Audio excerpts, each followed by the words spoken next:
नमस्कार स्टूडेंट्स, राम राम सभी को गुड मॉर्निंग, गुड इवनिंग, जो भी आप चाहते हो, जिस भी टाइम आप देख रहे हो उसका उस टाइम मान लेना ग्रीटिंग। ठीक है, तो आज का जो हमारा टॉपिक है वो है टाइप ऑफ केमिकल रिएक्शंस। कल हमने जो टॉपिक किया था how to balance chemical equations and representation of chemical equations, आज हम कर रहे हैं टाइप ऑफ केमिकल रिएक्शंस। और टाइप ऑफ केमिकल रिएक्शन में कुछ रिएक्शन हमने पहले से लिख के रखी है, जैसे combination reaction, decomposition reaction, displacement, double displacement, redox reaction, neutralisation reaction और थर्मोकेमिकल रिएक्शन। इसमें कॉम्बिनेशन रिएक्शन और डिकम्पोजिशन रिएक्शन हम क्या कर चुके हैं, पहले कंप्लीट कर चुके हैं। कॉम्बिनेशन रिएक्शन और डिकम्पोजिशन रिएक्शन मैं पिन कमेंट कर दूंगा, पिन डाल दूंगा या फिर मैं आई बटन पे लगा दूंगा, इनको आप वहां से चेक कर सकते हो। इसके बाद हम डिस्प्लेसमेंट और डबल डिस्प्लेसमेंट रिएक्शन और ये सभी रिएक्शंस करेंगे। देखो, जब भी आप डिस्प्लेसमेंट और डबल डिस्प्लेसमेंट रिएक्शन को समझना चाहते हो ना, उसके लिए आपको समझना पड़ेगा पहले रिएक्टिविटी सीरीज। रिएक्टिविटी सीरीज क्या बताती है? एक ऑर्डर है, एक एलिमेंट्स का, एक एटम्स का एक ऑर्डर है बेटा। वो ऑर्डर बताता है कि कौन सा एलिमेंट किसी दूसरे एलिमेंट को डिस्प्लेस करता है, कौन हाईली रिएक्टिव है और कौन लेस रिएक्टिव है। इसका एक ट्रिक है बेटा, केदारनाथ का माली आलू जरा फीके पकाता है, कौन है आगे आओ। केदारनाथ का माली आलू जरा फीके पकाता है, कौन है आगे आओ। क्या बनेगा इससे? केदार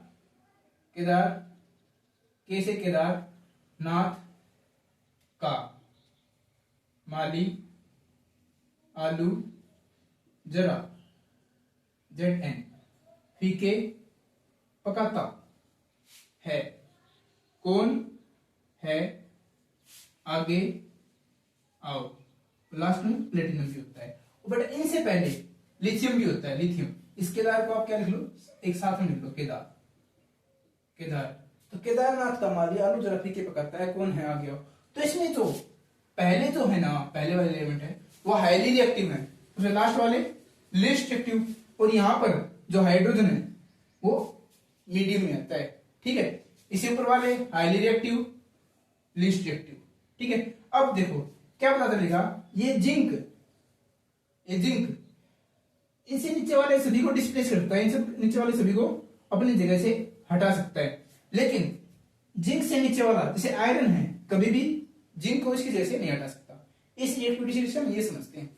अब इसका यूज कैसे है? जैसे डिस्प्लेसमेंट रिएक्शन में नाम से पता चल रहा है, डिस्प्लेस, ये एक एटम को उसकी जगह से क्या करेगा, डिस्प्लेस करेगा।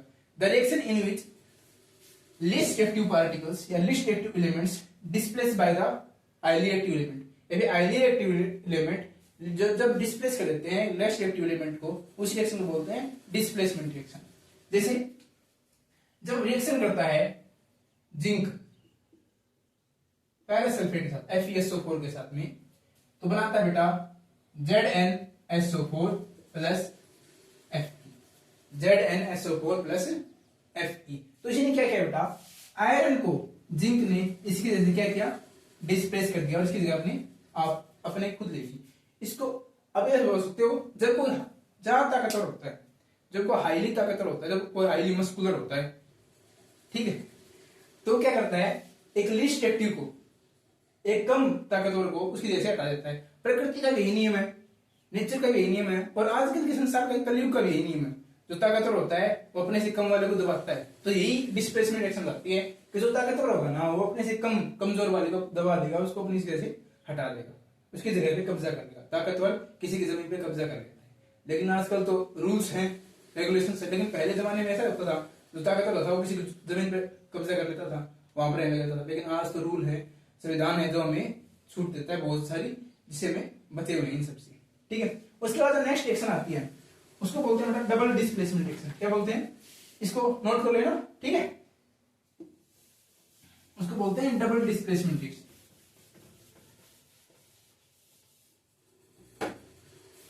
इसमें क्या होता है, देखो रिएक्शन तो वही है डिस्प्लेसमेंट, लेकिन क्या हुआ, डबल, दो, मतलब दो आयंस, जब दो आयंस अपनी पोजीशन चेंज करते हैं, जैसे एक आयन ही है, एक आयन ही है, मेरे पास एक ये है मार्कर, एक ये मार्कर है।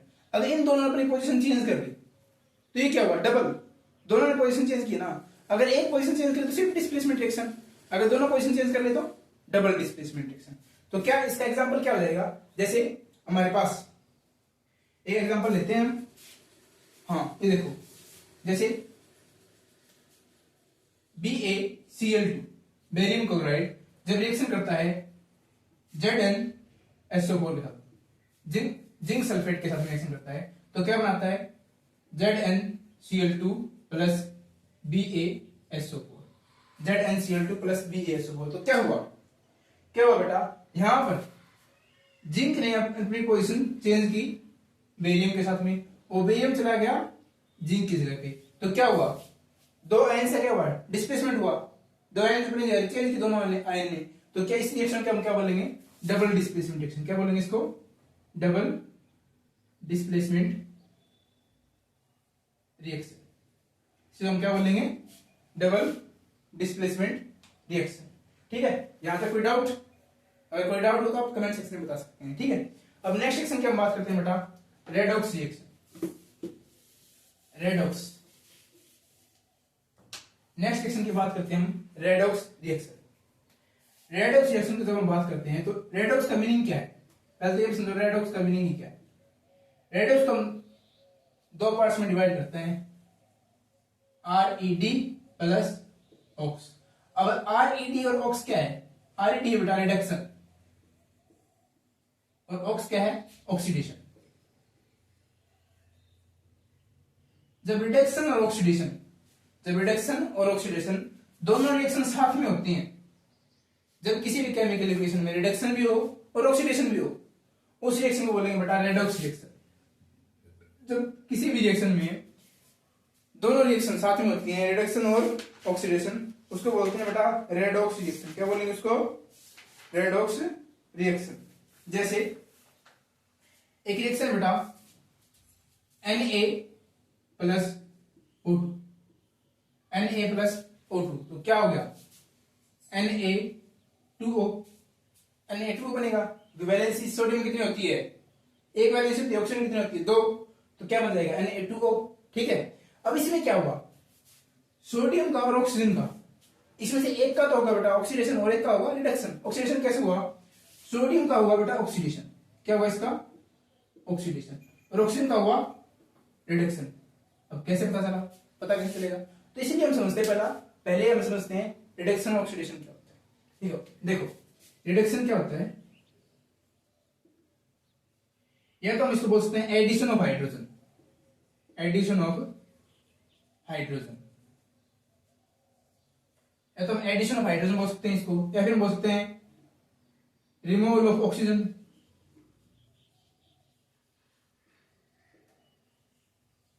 रिमूवल ऑफ ऑक्सीजन बोल सकते हैं, या फिर हम इसको बोल सकते हैं गेन ऑफ इलेक्ट्रॉन, या फिर इसको बोल सकते हैं गेन ऑफ इलेक्ट्रॉन। क्या बोल सकते हैं इसको, गेन ऑफ, नहीं गेन नहीं, लॉस ऑफ इलेक्ट्रॉन। क्या बोल सकते हैं, लॉस ऑफ इलेक्ट्रॉन, नहीं वही वही ठीक था, gain of, sorry gain of electron. क्या बोलेंगे इसको, गेन ऑफ इलेक्ट्रॉन। और ऑक्सीडेशन क्या होगा, इसका जस्ट अपोजिट। अगर एडिशन यहां पर है तो यहां पर रिमूवल ऑफ हाइड्रोजन,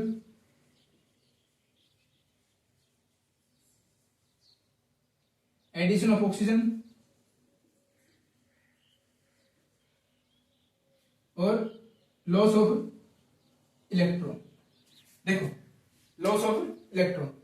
अब समझो कैसे बेटा हुआ क्या, ऑक्सीडेशन का मीनिंग देखो, वर्ड से समझो आप, वर्ड जो हमारे पास जो वर्ड है ना उसी वर्ड से समझो। ऑक्सीडेशन मतलब क्या हुआ है, ऑक्सीजन का क्या हुआ है, ऐड, ऑक्सीजन क्या हुआ है, ऐड। अगर इसको याद कर लोगे ना, इसका जस्ट अपोजिट क्या है, रिडक्शन, सिंपल है।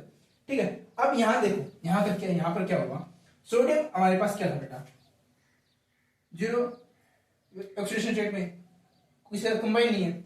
अब इसने यहां पर क्या किया, Na2 पॉजिटिव हो गया, Na क्या हो गया, पॉजिटिव, Na किस में आ गया, पॉजिटिव में आ गया, क्योंकि दो है तो 2Na आ गया। ठीक है, और ऑक्सीजन भी हमारे पास 2 नेगेटिव है। अब इसने क्या किया, यहां से क्या किया, लॉस क्या कर दिया बेटा, लॉस ऑफ इलेक्ट्रॉन किया ना, इलेक्ट्रॉन को लॉस करता है तो पॉजिटिव चला रहा है, तो लॉस ऑफ इलेक्ट्रॉन क्या होता है, ऑक्सीडेशन, सिंपल। तो सोडियम का क्या हुआ, ऑक्सीडेशन। अब अगर सोडियम का ऑक्सीडेशन हुआ तो अब बच क्या गया, सिंपल, सिर्फ ऑक्सीडेशन देखना हमने, बच क्या गया, ऑक्सीजन बच गया, तो ऑक्सीजन क्या होगा, रिडक्शन ही होगा, सिंपल। ऑक्सीजन रिडक्शन क्या कैसे हुआ, यहां पर इसकी ऑक्सीजन स्टेट कितनी है, 0, लेकिन जब ये कंबाइन होता है तो ऑक्सीजन कितनी होगी, माइनस। इसने क्या किया है, गेन किया ना, तभी तो माइनस आया, तो गेन में क्या होता है, रिडक्शन, सिंपल, बिल्कुल सिंपल था। अब एक और एग्जांपल हम अगर लेके देखते हैं इसका, तो एक और एग्जांपल लेते हैं बेटा हम इसको, देखो जैसे एक और एग्जांपल लेते हैं, CuO प्लस C, जब कॉपर ऑक्साइड को, क्यूप्रिक ऑक्साइड को कार्बन हाइड्रोजन रिएक्शन कराते हैं तो CaCO3, ठीक है, नहीं ये नहीं बनता, Ca का Cu plus CO2, copper plus carbon dioxide बनती है, ठीक है। अब देखो क्या हुआ, यहां पर और यहां पर, और ये प्रोडक्ट बन गया। अब सिंपल इस कार्बन का वजन उठाते हैं तो कार्बन क्या था, सिंपल अकेला साथ में था, तो इस साथ क्या हुआ है, ऑक्सीजन का ऐड हुआ है, कार्बन के साथ क्या हुआ है, ऑक्सीजन का ऐड हुआ ना, और जहां पर ऑक्सीजन का ऐड होता है क्या होता है, एडिशन ऑफ ऑक्सीजन क्या होता है, ऑक्सीडेशन, क्या होगा इसका, ऑक्सीडेशन। अब रिडक्शन किसका बच गया, एक का रिडक्शन बच गया बेटा, किसका बच गया रिडक्शन, Cu का, सिंपल, Cu क्या बच गया इसका, रिडक्शन, ठीक है।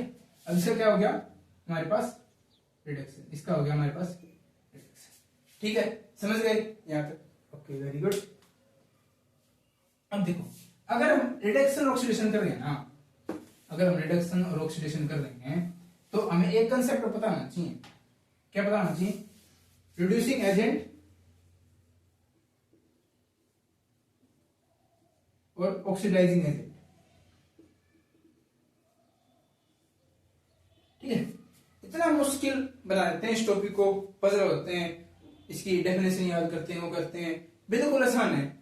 जिसका ऑक्सीडेशन हो रहा है ना, जिस भी चीज का ऑक्सीडेशन हो रहा है, ये तो हमारे पास एक कॉपर प्लस हमारे पास कार्बन था बेटा, हमने क्या बनाया था, कॉपर प्लस हमारे पास कार्बन है, कॉपर ऑक्साइड प्लस कार्बन है, तो हमने यहाँ पर क्या बनाया था बेटा, कॉपर प्लस कार्बन डाइऑक्साइड बनाई थी, ठीक है, कॉपर प्लस कार्बन डाइऑक्साइड बनाई थी।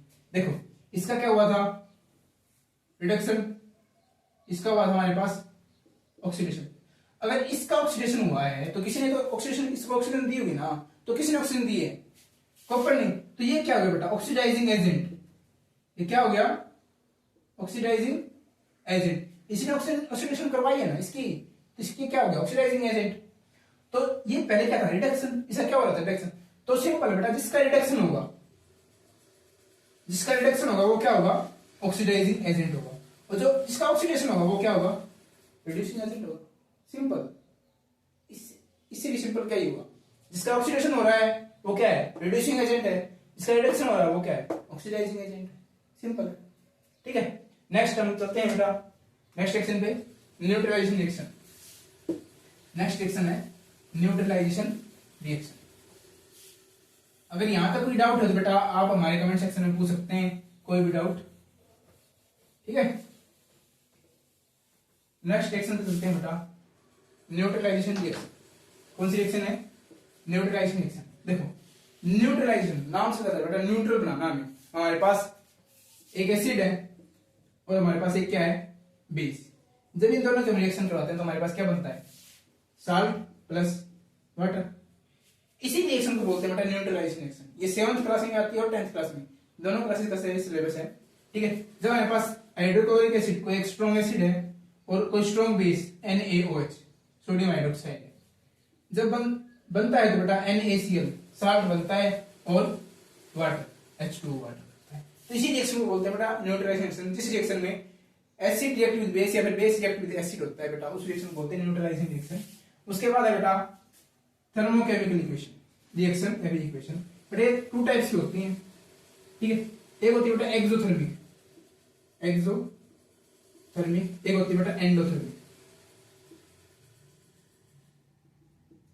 देखो एक को याद रख लो, एक्स को कोई रखना चाहता है कि अपने पास में नहीं रखना चाहता ना, सब दूर भगाते हैं, ठीक है, सब छुटकारा पाना चाहते हैं। तो ये एक्स क्या बेटा, एक्सोथर्मिक, ठीक है। जिस रिएक्शन में हीट क्या होगी बेटा, इवोल्व होगी। जब भी कोई एक्स से बनता है तो हीट इवोल्व होती है, ठीक है, हीट बाहर निकलती है, गुस्सा बाहर निकलता है, तो ये क्या है, एक्सोथर्मिक रिएक्शन। और इसका जस्ट अपोजिट है बेटा, एंडो, जिसमें हीट एब्जॉर्ब होगी। अगर किसी को ना अपने आप को जानना हो, अपने आप खुद को जानना हो, तो क्या करता है वो अपने अंदर जाता है, एंड में, अपने अंदर, अपने शरीर में जाता है, अपने शरीर को बिल्कुल गहराई में एंड तक जाता है। तो कौन सी रिएक्शन है, एंडोथर्मिक रिएक्शन है। तो हीट क्या होती है, एब्जॉर्ब की हमने, हीट ली है, उस रिएक्शन को बोलेंगे एंडोथर्मिक रिएक्शन। और जिसमें से हीट इवोल्व हो रही है, निकल रही है बाहर, उसको एक्सोथर्मिक रिएक्शन। जैसे एग्जांपल ले लेते हैं, कोई एग्जांपल, जैसे कार्बन को हमने जलाया ऑक्सीजन की प्रेजेंस में, तो CO2 तो गैस बनी, साथ में क्या हुआ, हीट भी तो बनी है ना, हीट में रिलीज हुई है, तो इस रिएक्शन क्या बोलेंगे, इसमें हीट रिलीज होती है तो एक्सोथर्मिक रिएक्शन। और हमने पहले एक एग्जांपल लिया था, कैल्शियम कार्बोनेट को जो हमने जलाया था CaCO3, तो कैल्शियम ऑक्साइड बना था बेटा, और कार्बन डाइऑक्साइड गैस निकली थी। तो हमने इसको हीट किया है ना, तो जितने भी ये रिएक्शन होते हैं, डिकम्पोजिशन रिएक्शन, जिसमें हम थर्मल या फिर इलेक्ट्रिसिटी का यूज करते हैं, या फिर फोटोलाइटिक रिएक्शन होती हैं, वो सभी रिएक्शन क्या होती हैं, जितने भी डिकम्पोजिशन रिएक्शन होती हैं, डिकम्पोजिशन रिएक्शन, वो सभी की सभी क्या होती हैं, एंडोथर्मिक, क्या होती हैं, एंडोथर्मिक रिएक्शन। और जितने भी हीट इवॉल्विंग रिएक्शन, हीट निकलती है, बाहर निकलती है, वो सभी रिएक्शन क्या होंगी, एक्सोथर्मिक रिएक्शन, ठीक है।